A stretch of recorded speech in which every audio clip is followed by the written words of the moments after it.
I planted a tree in my own backyard, like any normal person would. But the homeowners association showed up, threatening me with a fine. But I discovered something that completely changed the game. I never thought planting a tree in my own backyard could cause so much trouble. I grew up watching my grandmother care for plants with such care. She used to say that each seed carries time within it, and that planting is an act of faith. Maybe that's why. As soon as I moved into this house, I thought, there's going to be a tree here, and a good one. I chose carefully. I didn't want just anything. I wanted a beautiful tree that would provide shade, flowers, and, over time, become part of my home's history. I researched, talked to a biologist friend of mine, and ended up opting for a yellow IPA, a native species, beautiful, hardy, and with balanced growth. I planted it right in the front corner of the yard, 2 meters from the wall, away from the sidewalk, without the risk of touching the wiring or disturbing anyone. It was just a seedling at first, small, skinny, and even seemed fragile. But every day I cared for it, watered it, talked to it. Yes, I talked. I don't know if it's silly, but for me, plants feel. And that tree brought me a peace I couldn't find in anything else. Months passed, the seedling began to grow. First leaves, then the stem thickened, the branches opened. When the first flowers appeared, yellow as the sun, I confess I was moved. It was as if my house had gained a heart on its side. Out. That's when the trouble started. One Saturday morning, I arrived home from the market and found a white envelope stuck to my gate. The symbol of the Residential Jardim Imperial Residential Association was emblazoned on top. I thought it was strange that I'd never received anything from them. I opened it and read, "Dear resident, we inform you that a tree has been discovered that was planted outside the standards permitted by the condominium agreement. We request that the tree be removed immediately, under penalty of a fine and sanctions as provided for in the bylaws." I read it twice. My tree, out of order, condominium agreement.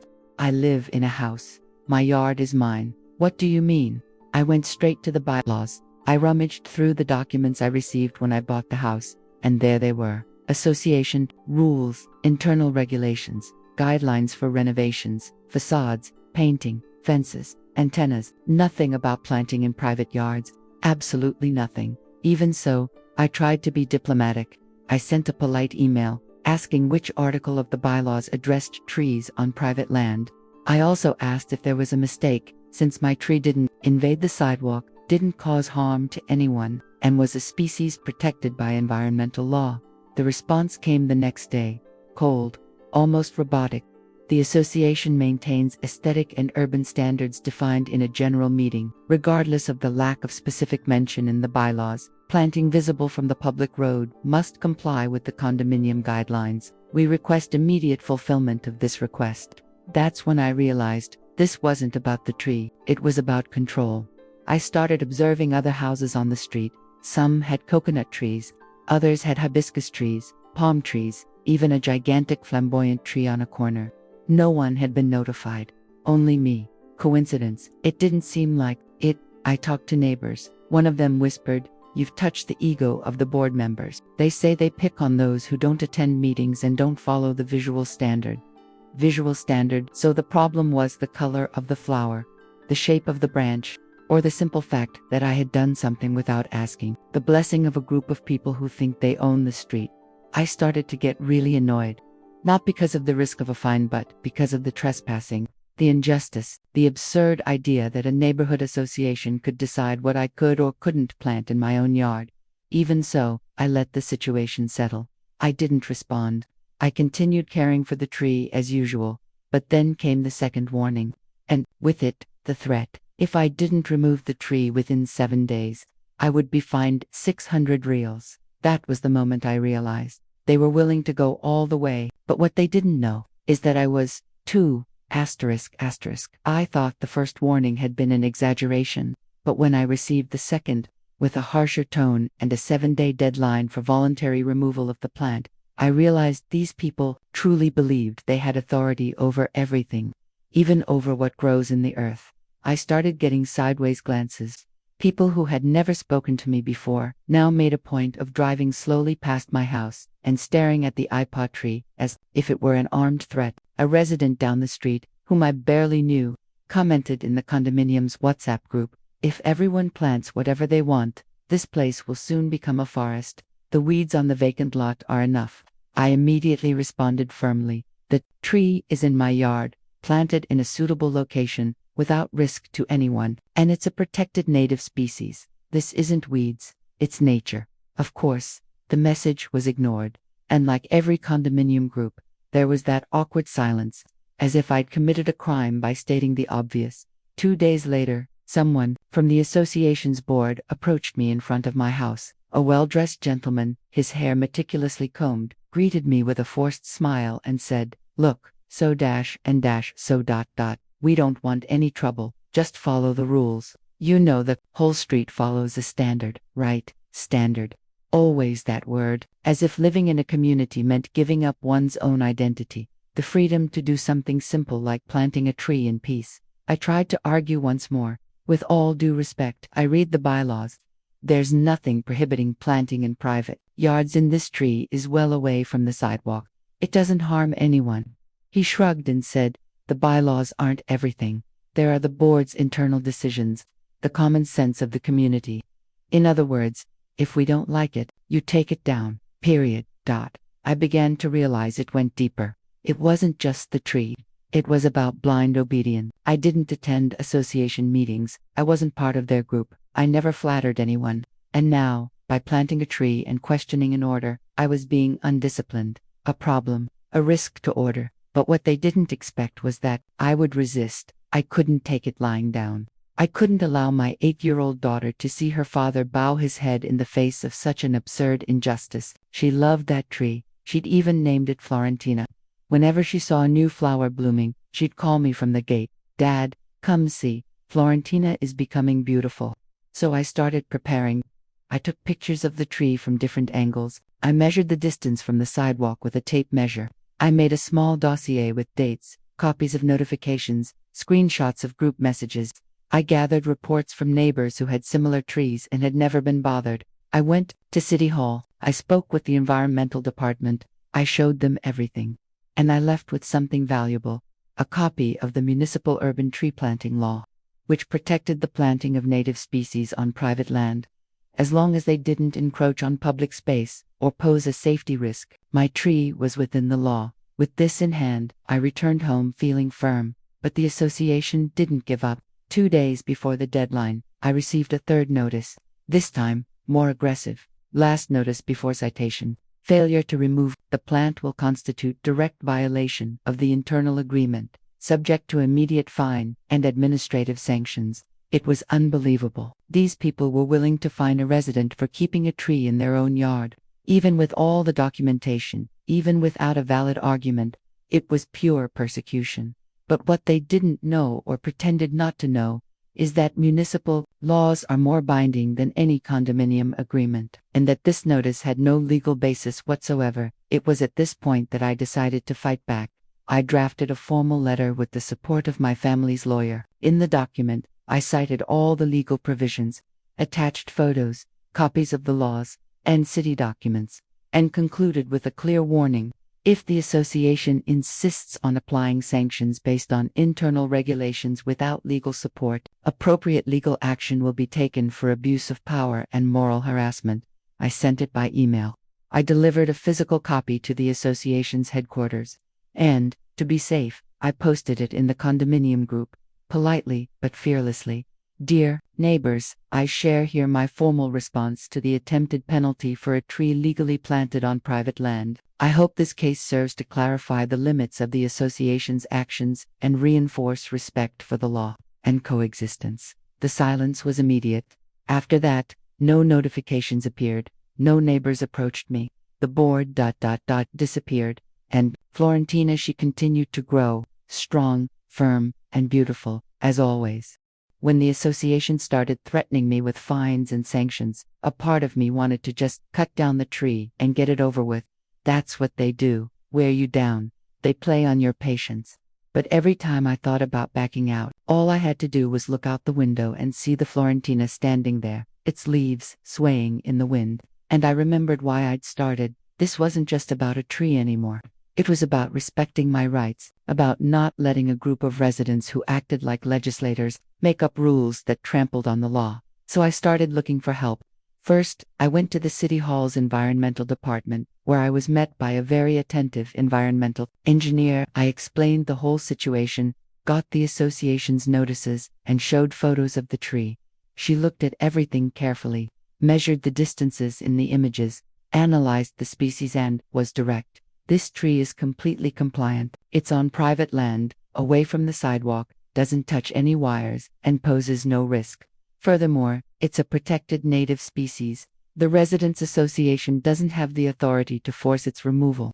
I asked her to show me this in writing. She then handed me a copy of Municipal Law No. 1234, 2015's fictitious name, which stated in no uncertain terms, urban afforestation is permitted and encouraged on private land, respecting safety limits, and third parties are prohibited from interfering with the free maintenance of native species that do not exceed public space. That was all I needed. But I went even further. I sought out a lawyer specializing in real estate law. I showed her the case and asked if the association really had the power it claimed to have. His answer was clear and honestly reassuring. Residents, associations can have internal regulations, yes, but they can never override municipal, state, or federal law, and above all, they cannot interfere with private property without legal support or proven risk to the community. I explained that the association's justification was visual. They said the tree did not meet aesthetic standards. He laughed. That is absolutely subjective and, therefore, inapplicable as a basis for sanction. If everyone had to follow a visual standard, no one could change the color of their wall or the model of their car. That doesn't exist. This fine, if applied, is unconstitutional and can easily be overturned in court. I left that office feeling stronger than ever, because now, I didn't just have the right, I had the law. I had put together a complete dossier. I included copy of the municipal law informal technical report from the environmental engineer, photographic report of the tree with measured distances, notifications from the association, screenshots of the condominium group message, letter from the lawyer notary's office, record of the formal notification. I emailed all of this to the association board. In the subject line, I wrote, "Formal response to the attempted violation of property rights and threat of undue penalty." The same day, I received a curt reply. "Thank you for sending the documents. The association will reevaluate the matter internally." They didn't apologize. They didn't acknowledge the error, but they stopped, which was already progress. And that's when I realized something had changed. The tree was still standing. No other notices appeared. The building manager, previously so active in the WhatsApp group, went silent. The neighbors who had previously looked at me with disapproval now looked at me with a more respectful look, or perhaps intimidated. After all, I had stood up to them, head nod one. At the end of that week, another resident, number 88, passed by while I was watering. "Florentina," he looked, smiled, and said, "Your tree is beautiful. I thought about planting one too, but I was afraid of getting in trouble. I immediately replied, "You can plant it. Just don't let them take away your right to take care of what's yours." It was the first time since the beginning of everything that I realized my struggle was inspiring others. The tree they wanted to uproot was becoming a symbol, silent resistance, a reminder that not every invented rule deserves to be obeyed. But the real impact was yet to come, because I wasn't the only one who had been a victim of that association's illegal impositions. There were more people, and no one wanted to bow their heads anymore.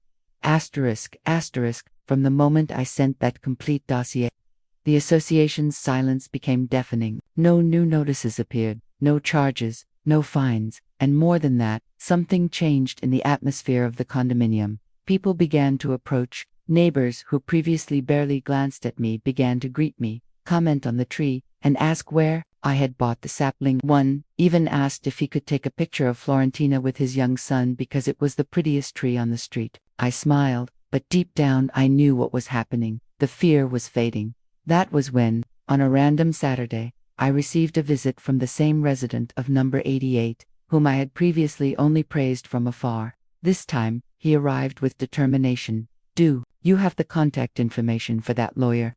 The association is now demanding that I remove the decorative railings from my wall. They say they don't match the street's design. I'm tired of putting up with this." I passed on the contact information. and days later, another resident contacted me, outraged after receiving a warning for installing a vertical vegetable garden on the side wall of his house. Yes, a vegetable garden.